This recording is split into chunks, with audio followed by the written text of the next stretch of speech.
बिस्मिल्लाहिर्रहमानिर्रहीम। मैं हूं रज़ा मेकर, आप देख रहे हैं IRK न्यूज़। आइए जानते हैं आज की कुछ अहम अपडेट्स इमरान रियाज खान से। इमरान खान का और रावलपिंडी का जो रिश्ता है वो बड़ा गहरा होता चला जा रहा है। इस्लामाबाद की तीनों सीटें इमरान खान साहब ने जीती, रावलपिंडी ने 13 की 13 सीटें प्लेट में रख के इमरान खान साहब को दी। तो ये 16 नशस्तों की कामयाबी है, तो ये एक बहुत बड़ी ताकत है। इसके पीछे लाखों वोट हैं, बहुत बड़ी तादाद में यहाँ पे लोग इमरान खान साहब के साथ खड़े हुए हैं। कुछ चीज़ों का फैसला हो गया, लेकिन मैं कुछ चीज़ें आपको बता दूं। एक तो ये है कि शेलिंग बदतरीन थी, एक्सपायर्ड शेल भी चलाया गया, लेकिन पुलिस ने जो रबड़ गोलियां मारी वो बहुत ज्यादती की है। कुछ बुजुर्ग हैं, उनके वो कमीजें उठाकर दिखा रहे थे, उनको रबड़ की गोलियां लगी हैं। कुछ मीडिया वाले हैं, उनको रबड़ की गोलियां लगी हैं। मीडिया वालों को सारा दिन मार पड़ती रही, कल से मार पड़ने का सिलसिला शुरू हुआ।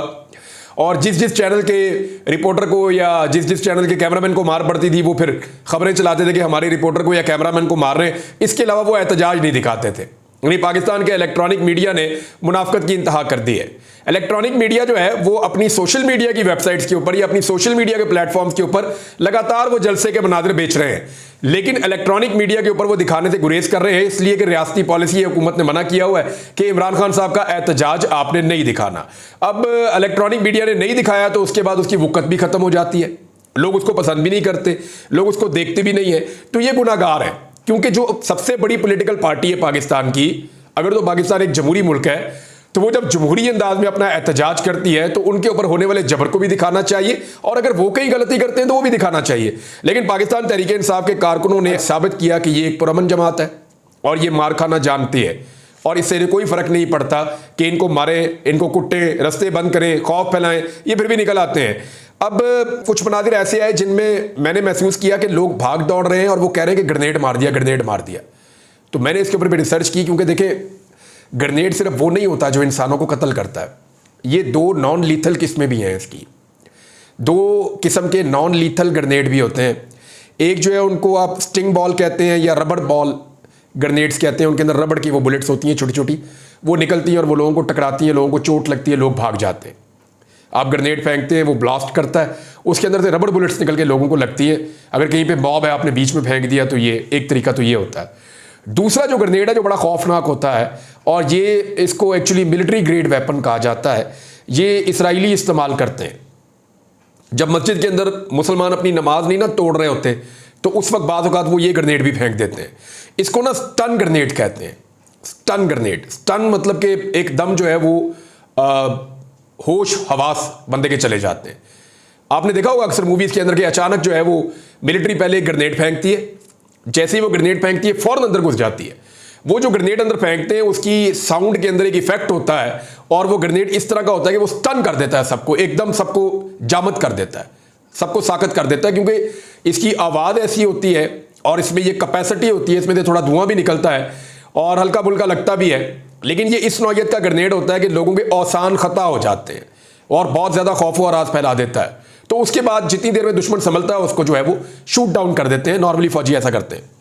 अब यहाँ पे जो मनाजिर मैंने देखे, वहाँ पे देखा कि अचानक एक ग्रेनेड की आवाज़ आती है और उसके बाद लोग चीखते हैं, चिल्लाते हैं कि ये तो ग्रेनेड फेंक दिया, ग्रेनेड फेंक दिया, और लोग कलमे पढ़ते हुए भाग रहे हैं और बहुत परेशान है। तो अब मैं कह नहीं सकता कि वो क्या चीज़ थी। अगर तो वो एक ग्रेनेड था, मेरी 2-3 लोगों से बात हुई, उन्होंने कहा जी हम आपको यकीन दिलाते हैं कि ये ग्रेनेड नमा चीज़ है और ये एक दफ़ा नहीं 2-3 दफ़ा फेंकी गई है। तो अगर ये कोई चीज़ फेंकी गई है तो ये नॉन लीथल है, यानी इससे इंसान मरते नहीं हैं, लेकिन ये इंसानियत के ख़िलाफ़ भी है कि इस तरह के वेपन इस्तेमाल किए जाएँ जो मिलिट्री ग्रेड के हों। और ये नई मिसालें जो है वो मरीम नवाज़ की जो पंजाब हुकूमत है, फॉर्म 47 की जाली टिकटॉक हुकूमत, वो ये नई से नई मिसालें कायम कर रही है। रावलपिंडी के हर इलाके से नौजवान निकले, हर इलाके से बुजुर्ग निकले, और पुलिस ने सारे हथियार अपने इस्तेमाल किए, पूरी ताकत यूज़ की। और खैबर पख्तूनख्वा से जो काफिला आ रहा था सबकी नज़रें उसके ऊपर थी, लेकिन रावलपिंडी के लोगों ने मैदान मार दिया। उन्होंने तमाम रुकावटें उठा के फेंक दी, उन्होंने सारे रास्ते खोल दिए, उन्होंने रात तक फस्तायत का मुकाबला किया। एहतजाज होता है घंटे का, 2 घंटे का, बस 15 मिनट का, 20 मिनट का भी एहतजाज होता है। एहतजाज किया, मीडिया आया, कवरेज हुई, बात खत्म। नॉर्मल एहतजाज तो ऐसे होते हैं, लेकिन यहाँ पे एहतजाज लगभग 12 घंटे तक लोग भूखे प्यासे रियासत की फस्तायत का मुकाबला करते रहे, पुलिस के डंडे गोलियां खाते रहे, गिरफ्तारियां देते रहे हैं, मार खाते रहे हैं, और शेलिंग जो है आंसू गैस की वो बर्दाश्त करते रहे, और एक दूसरे को सपोर्ट भी करते रहे। घरों से आने वाली खवातीन ने पानी, नमक और तौलिए और पट्टियां वो ये लेकर आए, पायोडीन लेकर आए, लोगों की मरहम पट्टी भी की, डॉक्टर्स भी वहाँ पे मौजूद थे, आंखों के ड्रॉप्स लेकर आए, वो लोगों की आंखों में डाल रहे थे। तो ये हमने अजीबोगरीब किस्म के मनाजर देखे, यानी पाकिस्तान तहरीक इंसाफ को एक फैमिली के अंदर कन्वर्ट कर दिया है इस मौजूदा रजीम ने। इतना मारा कि पूरी कौम एक फैमिली बनती जा रही है, एक खानदान बनता जा रहा है, और वो सारा खानदान जो है वो बहुत अगेंस्ट होता चला जा रहा है इस वक्त जो निज़ाम के बेनिफिशरीज हैं उनके। अब जिस किस्म भी हथियार इस्तेमाल किए, फ्यूचर में इन चीज़ों का पता चलेगा, कुछ भी कंफर्म नहीं किया जा सकता। मैंने कुछ विजुअल्स की बुनियाद पर आपको कुछ चीज़ें रिपोर्ट की हैं, और कारकुन जो गिरफ्तार हुए हैं उनकी तादाद सैकड़ों में बताई जा रही है।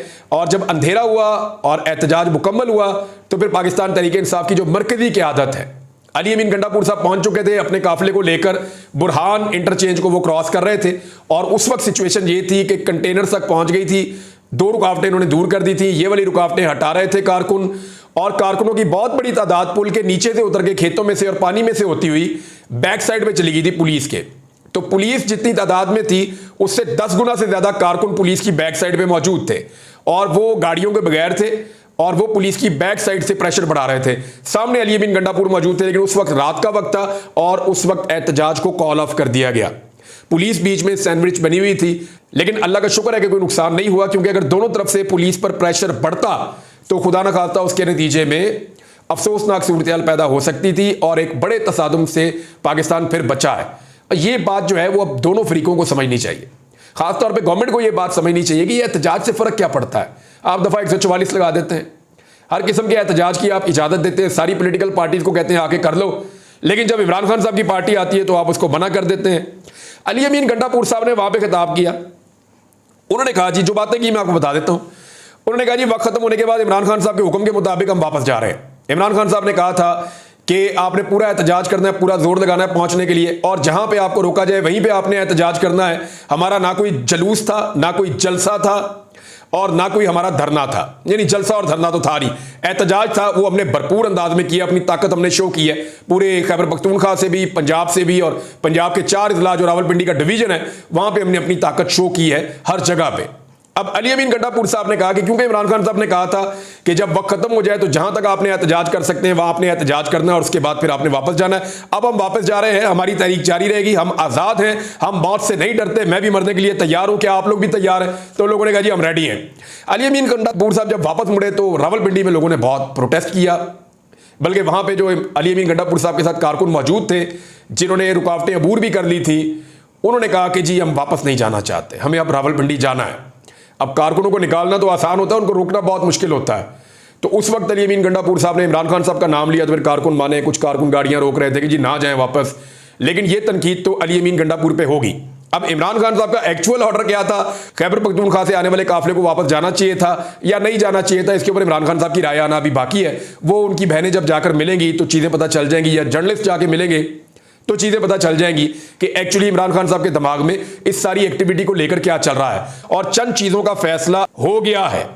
एक तो ये फैसला हो गया जी कि अवाम मौजूदा हुकूमत से सख्त नाराज़ है, वो इन्हें पसंद नहीं करते, अवाम मौजूदा हुकूमत से सख्त मायूस हो चुकी है। दूसरा इस चीज़ का फैसला हो गया कि इनके पास किसी किस्म का कोई सलूशन नहीं है, ये जो है बेवकूफ़ों का एक टोला है, ये एक एहतजाज को मुल्क गिर एहतजाज में बदलने की सलाहियत रखते हैं। ये हुकूमत अपनी जिद और अपनी अना की खातिर पूरे पाकिस्तान को आग भी लगा सकती है, ये लोगों की जान से भी खेल सकती है। रात को जैसे इन्होंने लाइटें बंद की हर तरफ, तो ऐसा खौफ पैदा हो गया था कि खुदा न खास्ता कोई सानिया ही ना हो जाए। और जब लोग डिस्पर्स हो गए, वापस अपने घरों को चले गए, तो जो मीडिया वाले सड़कों पे मौजूद थे या बाकी लोग, तो उनके ऊपर रबड़ गोलियां चलाना शुरू कर दी पुलिस वालों ने। मीडिया वालों को लगी है, वो रिजवान गलजी वहां पे खड़े हुए थे, मैं विजुअल्स देख रहा था, और वो इतने परेशान कुन विजुअल्स थे कि वहां ज्यादा जर्नलिस्ट खड़े हुए थे, पुलिस उनके ऊपर जो है वो रबड़ की गोलियां चला रही थी कि ये लोग भी यहां से भाग जाएं। तो पुलिस जो है वो तकरीबन अपना ज़हनी तवाज़ुन जो है खो चुकी है जो कुछ हो रहा है। एक और चीज़ जो साबित हुई वो ये हुई कि कैदी नंबर 804, उसको इस वक्त अवाम की भरपूर सपोर्ट मैसर है। और नंबर 4 ये है कि लोगों का खौफ ख़त्म हो गया, लोग अब डरते नहीं हैं। यानी आप कंटेनर लगाएं, आप गोलियां चलाएं, आप हवाई फायरिंग करें, आप रबड़ बुलेट मारें, आप शेलिंग करें, डंडे मारें, गिरफ्तारियां करें, लोगों का खौफ ख़त्म हो गया। तो नाज़रीन, ये थी आज की अहम अपडेट्स। इसी के साथ अपने मेज़बान रज़ा मेकिन को इजाज़त दीजिए। अल्लाह हाफिज़।